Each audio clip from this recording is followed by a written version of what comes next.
et par conséquent, il est résultatif. Et il donne de bons résultats.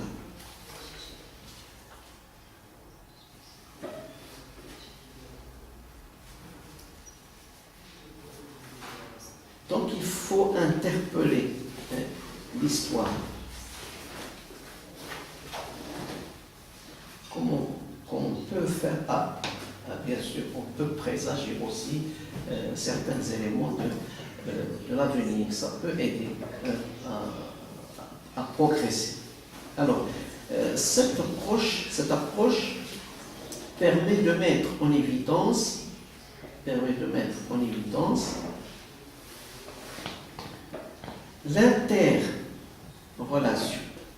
l'interrelation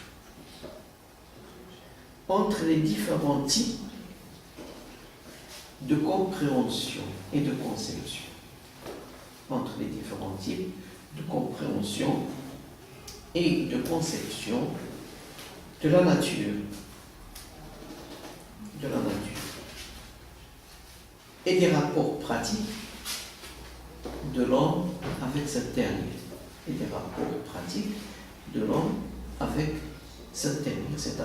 C'est-à-dire la nature. Donc l'homme est lié éternellement à la nature. On l'a dit auparavant, l'homme est lié éternellement à la nature, et puisque nous sommes croyants, nous ne sommes pas des gens ni païens ni incrédules, donc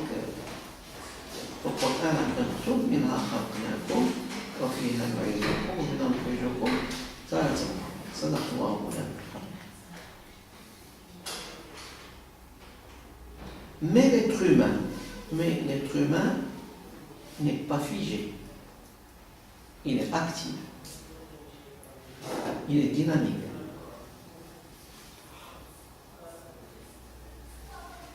Et l'être humain est caractérisé par l'élévation.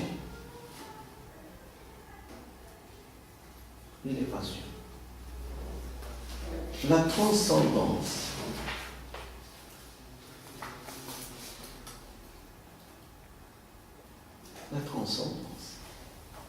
À l'intérieur de cette nature.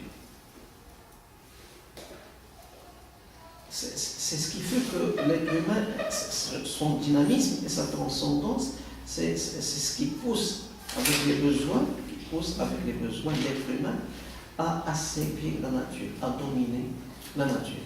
Mais je parle ici de domination, non pas dans le sens péjoratif. Dominer, c'est-à-dire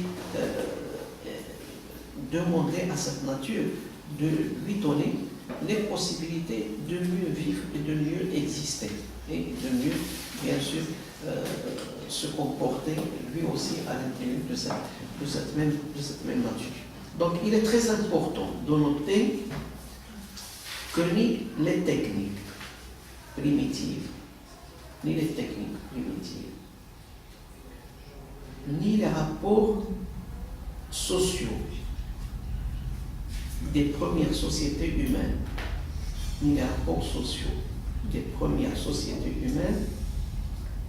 n'ont pu séparer l'homme de la nature.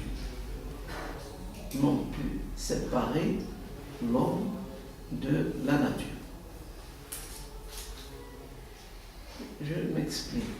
Si vous prenez par exemple les êtres humains qui ont vécu, disons rien qu'un million d'années avant l'ère actuelle. Donc, ils avaient une vision qui n'est pas très large de l'univers. Ils ne se déplacent pas beaucoup. Ils ont un domaine de chasse ou un domaine de pêche lorsqu'ils se sont un petit peu évolués, mais ça reste là. Et ils ne se posaient pas beaucoup de questions sur l'utilisation de la nature comme aujourd'hui.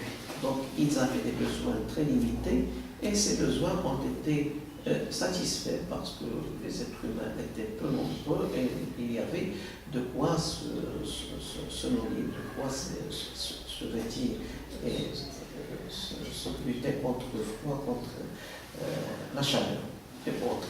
Et puis, se préparer pour lutter contre l'autre, bien sûr, pour la réalisation de ses intérêts, de ses propres intérêts égoïstes, mais c'était quand même limité, ces agissements et ces compréhensions. Donc aujourd'hui, si l'homme primitif ne pensait pas que s'il vivait en Europe, il ne pensait pas qu'il y a quelque part ce qu'on peut appeler Afrique, ou Amérique latine ou autre. S'il voit la mer, il ne sait pas ce qui est derrière cette mer, cet océan, c'est l'immensité. Pour lui, c'est incompréhensible. Mais quand même, il y a des éléments, de questions qui se posent parfois. Nous allons le voir. Aujourd'hui, on est là, on est au Maroc, et surtout nous qui sommes assis ici, quand on pense le Maroc, on voit la carte du Maroc, on voit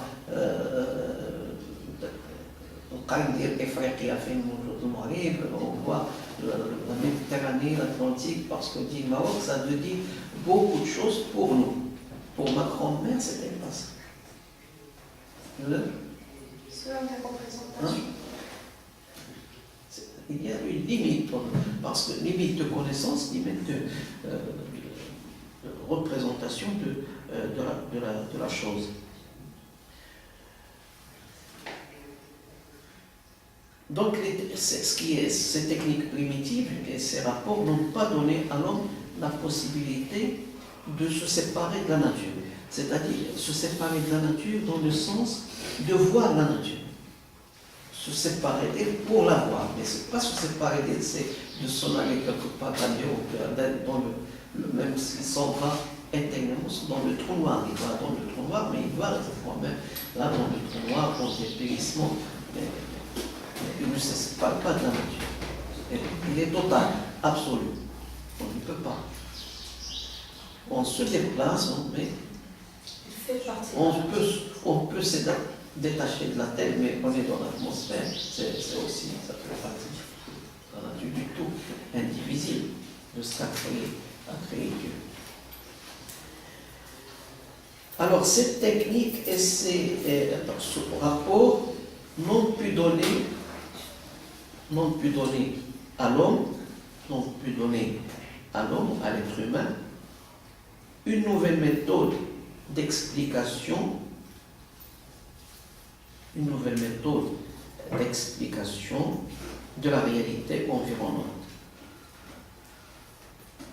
Une nouvelle méthode d'explication de la réalité environnante de l'homme, à part la méthode comparative.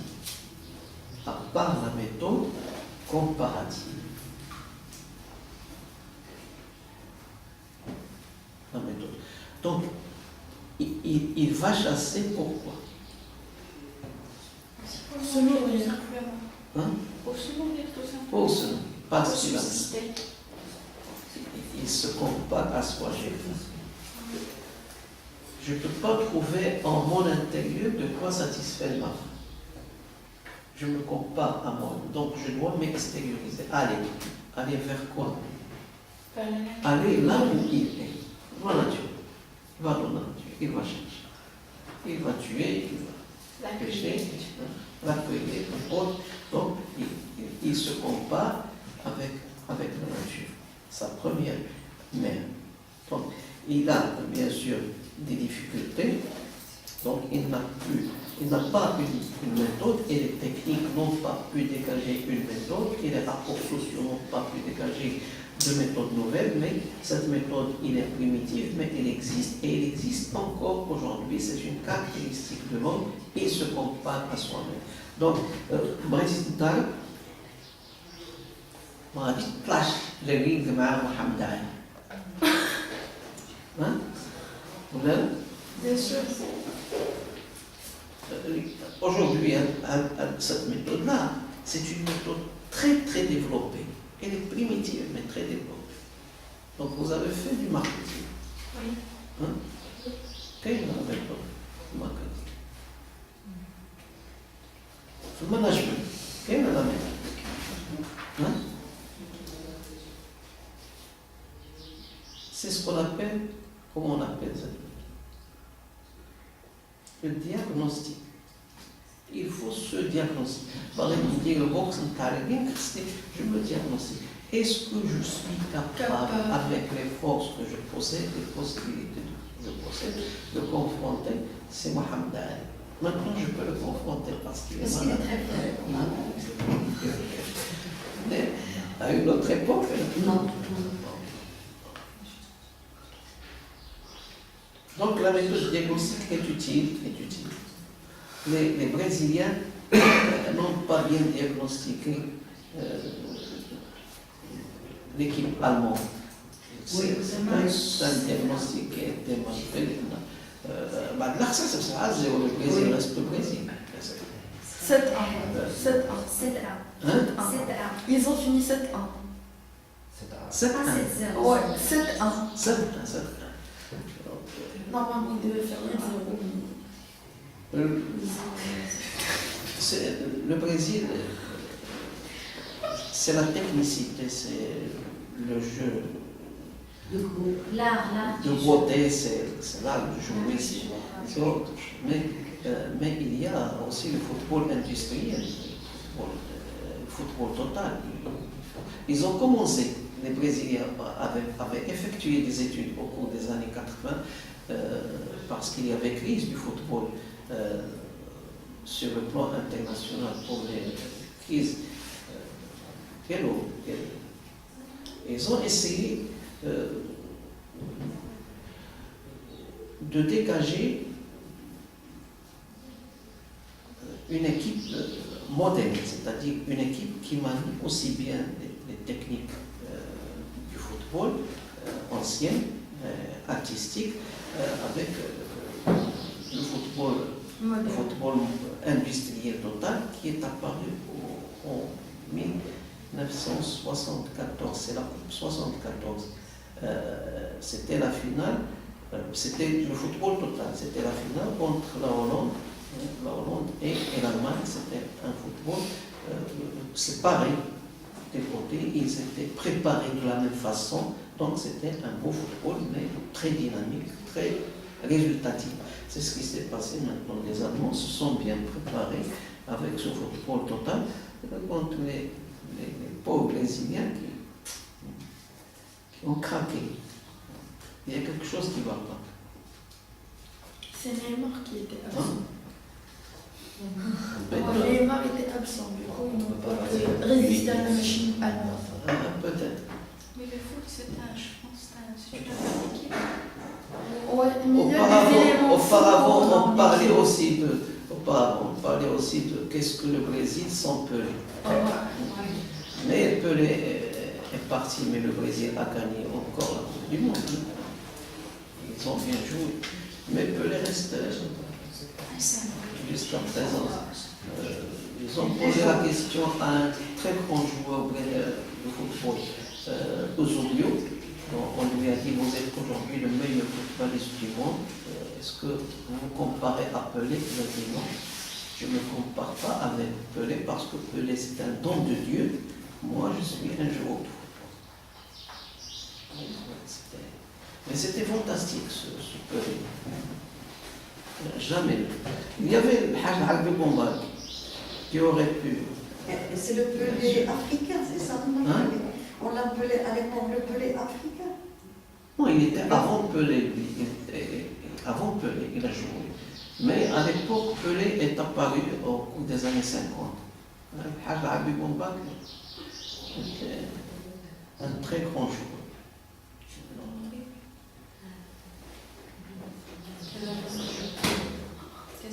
Mais c'est le premier footballeur de couleur noire qui a fait apparition sur la scène internationale parce qu'il a joué avec l'Atlético de Madrid. Il a marqué pendant une année 17 buts, mais c'était pas un avant-centre, c'était un milieu de terrain. Il a marqué 17 buts.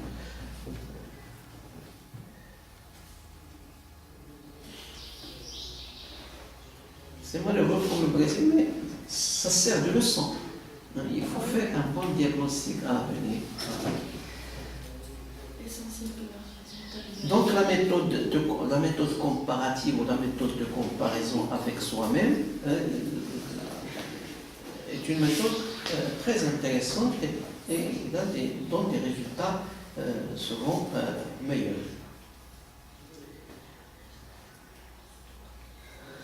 Donc on se compare à soi,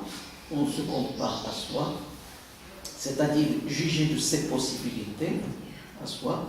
On se compare du comment, donc on se compare son comportement, comment je me comporte et comment je vais me comporter devant une situation si cette situation n'est pas la même, si la situation change, donc son comportement. Donc il compare les phénomènes qui se passent dans la nature. Il compare les phénomènes qui se passent dans la nature.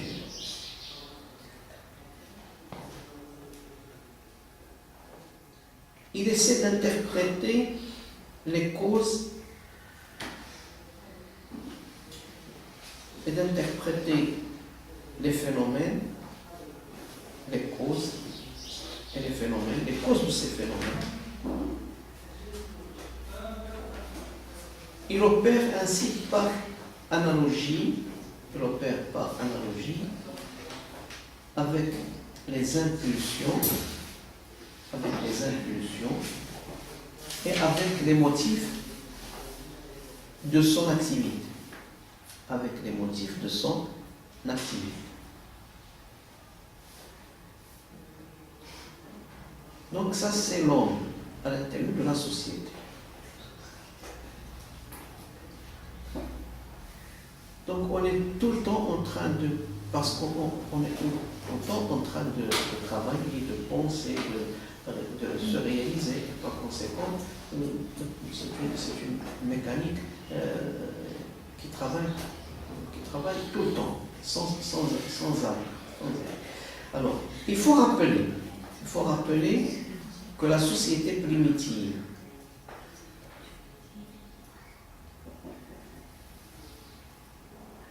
s'est caractérisée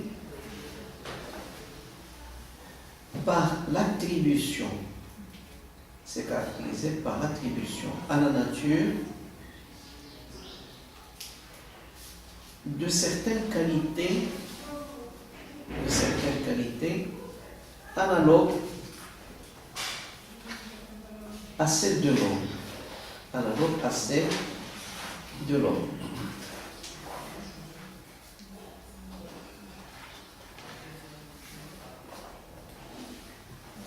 Donc attribuer à la nature des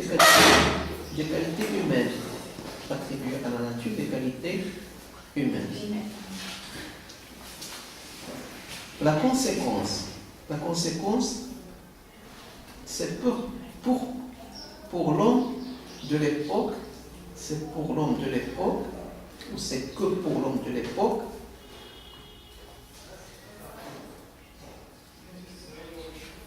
tous les objets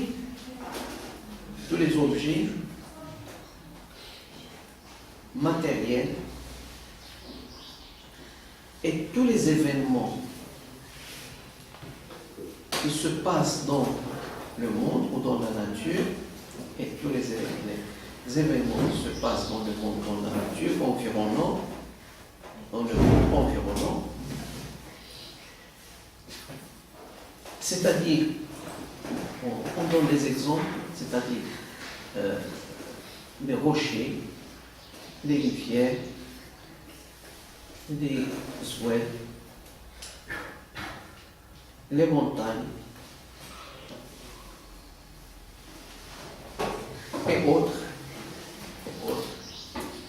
C'est-à-dire la pluie, la neige, tout ceci, le tonnerre. Alors, sont considérés comme animés.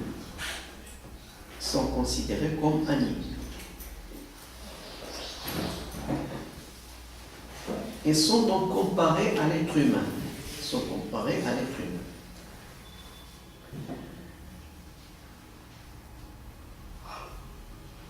Les animaux, par contre, étaient considérés comme possédant leur propre propriété, possédant leur propre propriété, possédant leur propre économie, leur propriété, propre économie, leur propre chasse, ou bien domaine de chasse, leur propre chasse ou domaine de chasse. Alors, ceci, ce ne sont pas les animaux qui pensent ainsi, mais c'est l'être humain à l'intérieur de l'univers qui pense de cette façon à propos de ces événements, à propos des animaux qui le côtoyaient à l'époque. Le résultat de ces considérations,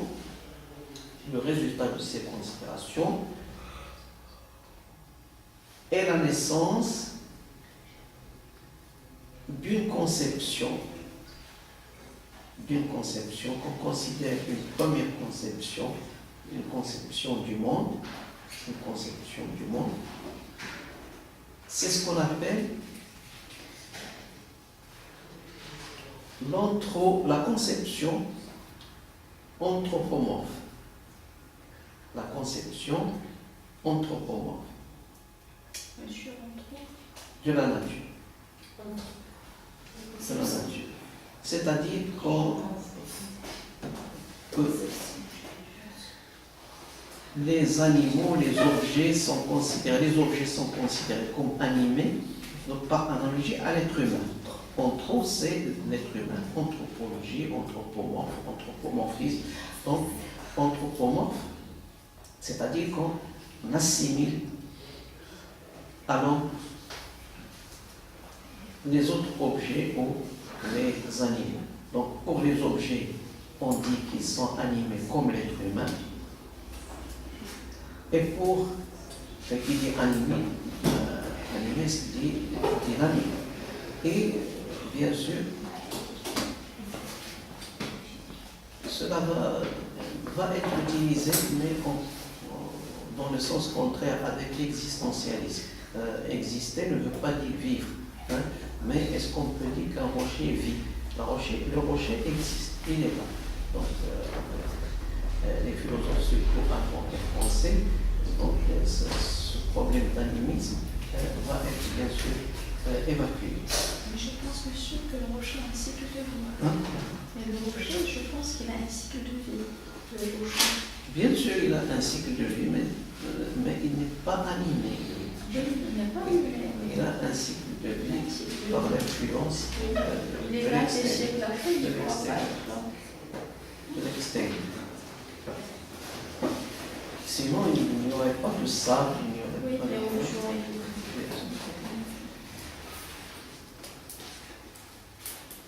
Alors, chaque étape nouvelle dans le développement des rapports entre l'homme et la société, chaque étape nouvelle dans le développement entre l'homme et la société, entre la société et la nature, doit entraîner certains changements dans la compréhension de l'être, doit entraîner certains changements dans la compréhension de l'être, dans la conception du monde chez l'être humain.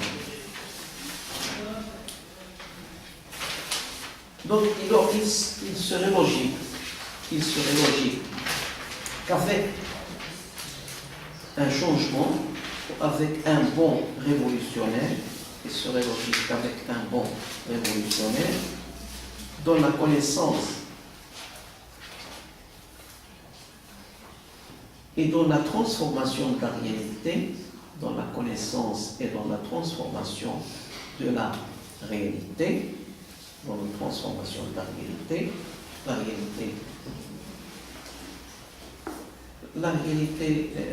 elle est réalité parce que nous existons, et elle est dans notre conscience. Si nous n'existons pas, on ne peut pas le dire. Par exemple, moi, si Ostété n'a jamais existé, il n'aurait pas de réalité de ce qui l'entoure. Et ce qui nous entoure existe dans notre conscience, par conséquent, nous existons. nous existe. Sinon, il n'y aura pas de sens de le dire. Parce que pour celui qui n'a jamais existé, c'est le néant. Mais pour ceux qui ont existé, il n'y a pas de néant, il y a quelque chose qui nous entoure et qu'on appelle environnement.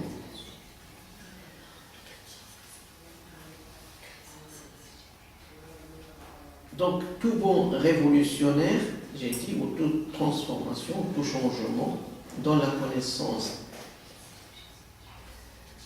a un impact, bien sûr, dans la connaissance de l'être.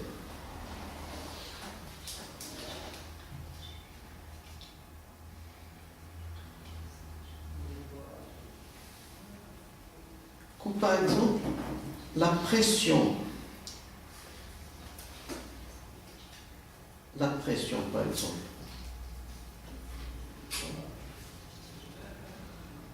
On sent la pression parce qu'on est vivant. Un mort, est-ce qu'il sent la pression à penser? Un mort. Un mort. Possible. Hein? Possible. Non. Non. Un mort. Dès que je suis le vivre. Non. Il est inerte, lui. خصني نموت باش نعرف. ياك. ما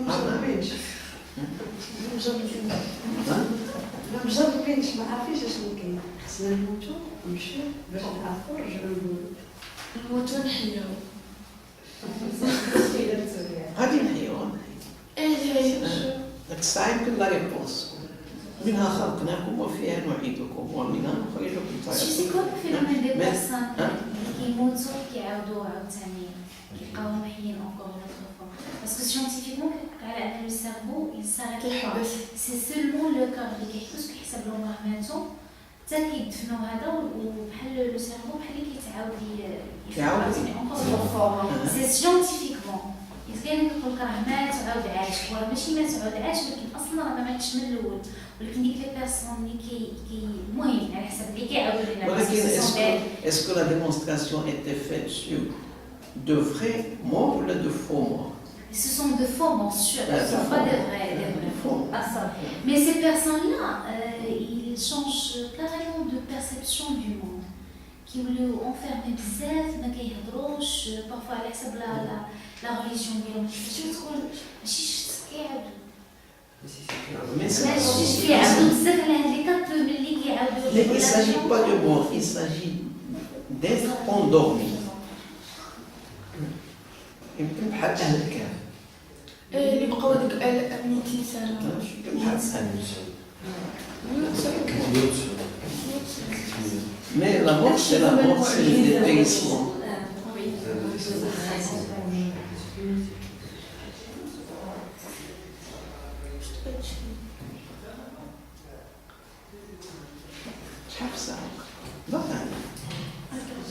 Un quart, 10 minutes, 46. Donc, un mort, c'est un mort. Donc, j'ai dit qu'il est logique qu'un bon révolutionnaire dans la connaissance et la transformation de la réalité environnante, c'est ça, hein, de la réalité environnante, comme par exemple la possession de la force organique, comme la possession de la force organique de la nature, la force organique de la nature. Vous mettez entre parenthèses la domestication des animaux, la découverte du feu, la domestication des animaux, la découverte du feu.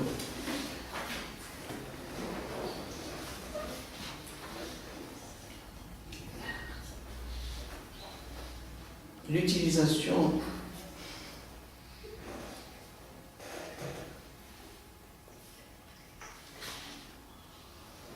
de cette force organique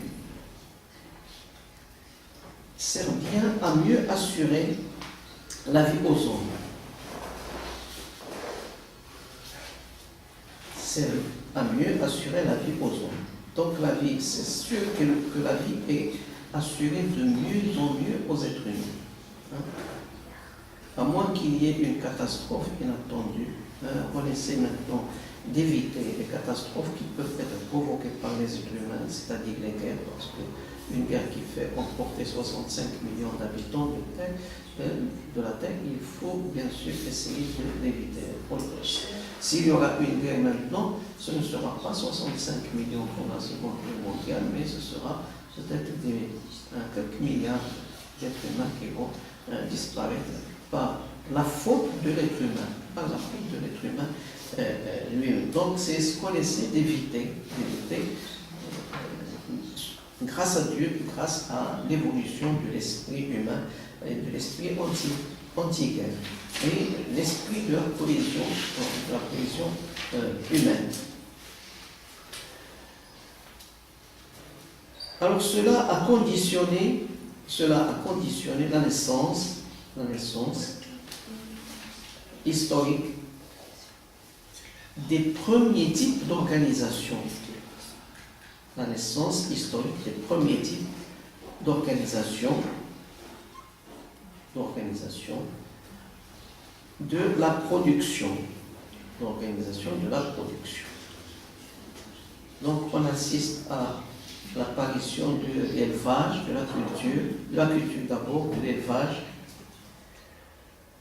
Et cela va donner naissance à une nouvelle conception du monde.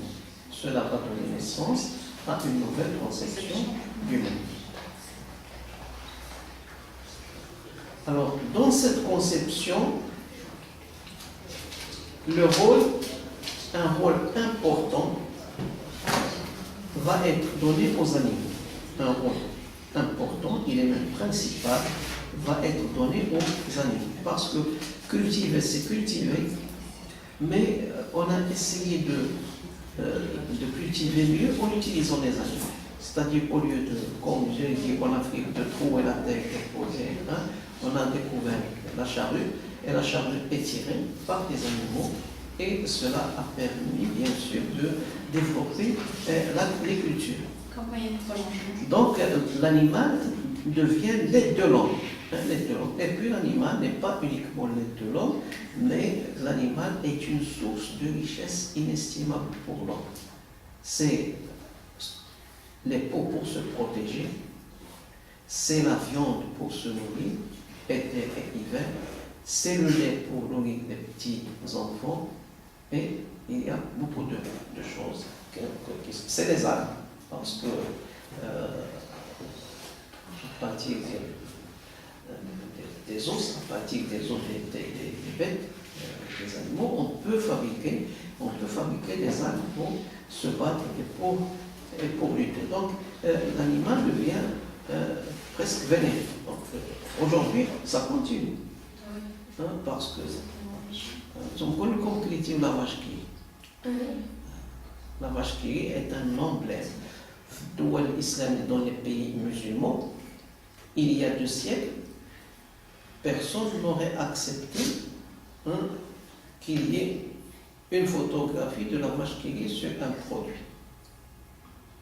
Parce que nous, les musulmans, je ne dis pas l'islam, je dis les musulmans en général, étaient contre l'effigie des êtres, l'effigie des animaux, et on est pour des décorations géométriques.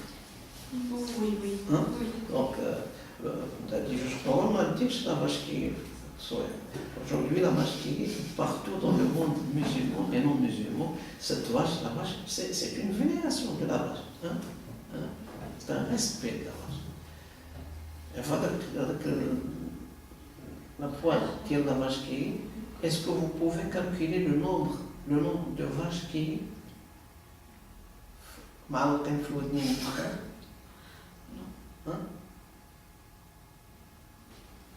يمكن قلت لك شحال من خرصه يتسمى واحد الخرصه عندها شحال من خرصه كاين تما في هذاك التصوير وحده جوج وحده في المنخار وحده في الودن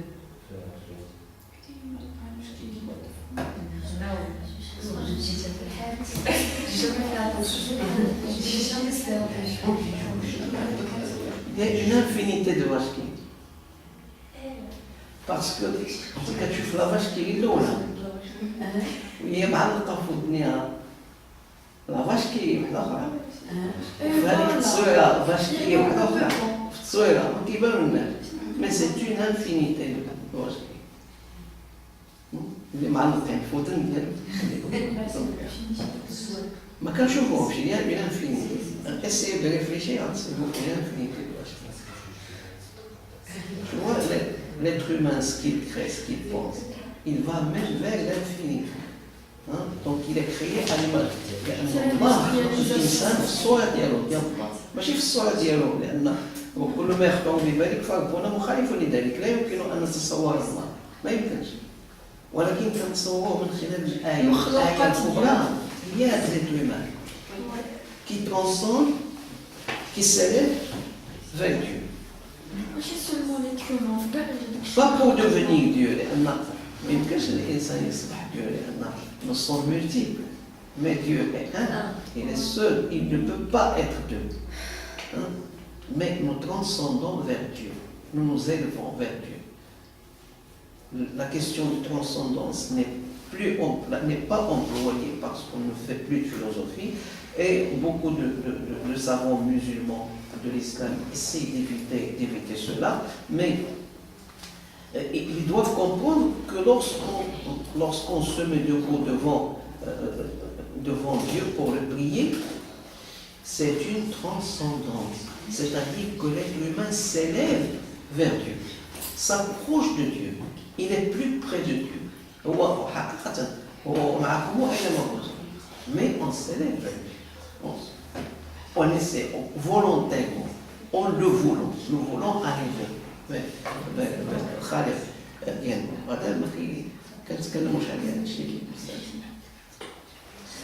Donc on assiste à la création d'une nouvelle, bien sûr, conception.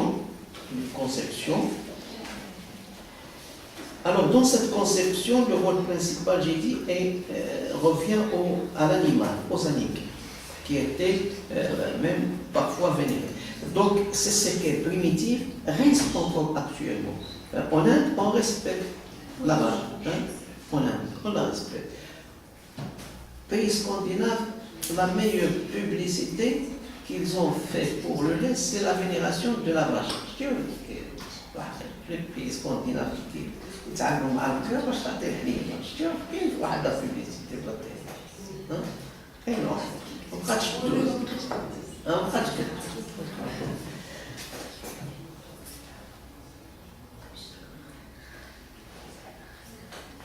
Par contre, les processus et les phénomènes naturels étaient considérés, les processus et phénomènes naturels étaient considérés comme étant des animaux.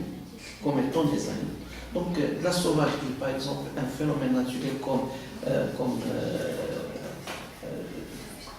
l'explosion l'éruption d'un volcan, ça faisait peur. Pour eux, c'est un animal.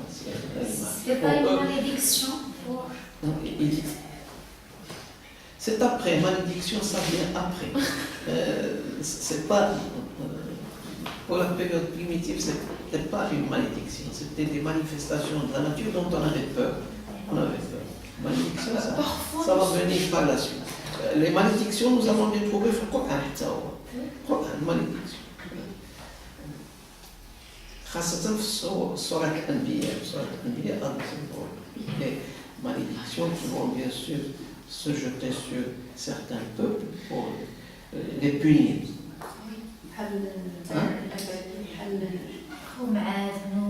عاد ثمود وأصحاب الكهف وفراعنة وغيرهم. Ainsi prit naissance la conception zoomorphe de la réalité. La conception zoomorphe de la réalité. Zoomorphe, c'est-à-dire par analogie avec l'animal. Donc on a cru que ces phénomènes qui se passent dans la nature sont des animaux et les animaux sont élevés à un niveau plus élevés, et on les assimilait à des êtres supérieurs, et on les vénère. Donc nous allons nous arrêter là pour reprendre l'année prochaine, Inch'Allah, si nous aurons une occasion, parce que l'explication de ces conceptions permet de voir les conceptions auxquelles nous croyons aujourd'hui. Donc, parce que notre relation avec la nature est une relation mauvaise, est une relation destructive, est une relation égoïste avec la nature. Donc, aujourd'hui, la nature, pour nous, la nature, ce n'est qu'un réservoir de richesses. Et on est en train de gaspiller ces richesses, d'utiliser ces richesses, et on est en train de détruire la nature. Et le grave, c'est que la destruction de la nature, c'est la destruction de l'être humain. Donc on est en train de se détruire. Donc connaître la pensée ancienne, qu'elle soit une pensée, qu'on la connaisse du côté purement philosophique, ou du côté religieux, ou d'autre côté historique ou autre. Donc, on doit bien sûr trouver là des éléments qui vont nous aider bien sûr à corriger les problèmes que vit la société humaine actuellement du fait d'une orientation. Donc, la machine à vapeur de James Watt ou les créations de Mayotta sont des éléments très, très intéressants, très importants. Ils ont fait évoluer la nature, mais la société humaine. Mais est-ce que la société humaine n'avait pas depuis ces créations d'explosifs, des créations d'utilisation d'énergie à base de charbon, de pétrole ou autre, ne sont pas en train de détruire notre existence? Donc, faut-il réfléchir, revenir en arrière pour corriger les insuffisances dans notre comportement d'aujourd'hui à l'égard de notre mère, la nature. C'est notre mère, notre mère, la nature. Donc, merci pour votre attention et à la prochaine fois, Inch'Allah, je souhaite vous rencontrer dans un avenir proche, si cela serait possible.